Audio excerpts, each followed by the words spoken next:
عوام کے درمیان یہ بات پھیلائی جا رہی ہے کہ ہم حدیث و قرآن کسی سے بھی سمجھ سکتے ہیں، سن سکتے ہیں، حالانکہ ایسا نہیں ہے۔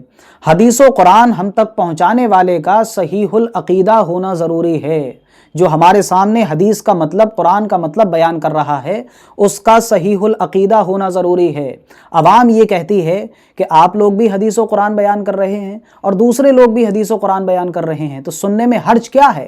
سننے میں حرج یہ ہے کہ وہ حدیث و قرآن بیان ہی نہیں کر رہے ہیں۔ سب سے بڑا حرج یہ ہے وہ اپنی فکر بیان کر رہے ہیں، اور ہمیں کسی کی فکر کی پیروی نہیں کرنا، ہمیں کسی کے خیال کی پیروی نہیں کرنا، بلکہ ہمیں سنت رسول کی پیروی کرنا ہے۔ اب دیکھتے ہیں ایک صحیح روایت میں کس چیز کا حکم صادر فرمایا گیا۔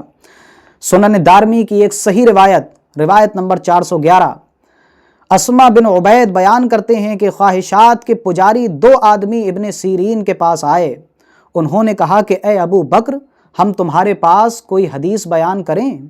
انہوں نے کہا نہیں۔ ان آدمیوں نے کہا کہ ہم تمہارے پاس اللہ کی کتاب کی کوئی آیت پڑھیں؟ انہوں نے کہا نہیں، تم میرے قریب سے اٹھ جاؤ یا میں اٹھ جاتا ہوں۔ راوی کہتا ہے وہ دونوں باہر چلے گئے تو لوگوں میں سے کسی نے کہا کہ اے ابو بکر، اگر وہ اللہ کی کتاب سے آپ کے پاس کوئی آیت پڑھ دیتے تو آپ پر کیا حرج تھا؟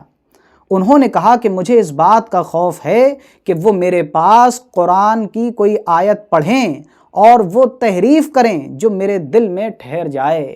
یعنی انہیں اس بات کا خوف تھا کہ کہیں یہ غلط معنی و مفہوم بیان نہ کر دیں کہ جو میرے دل میں گھر کر جائے اور جو میری گمراہی کا سبب بن جائے۔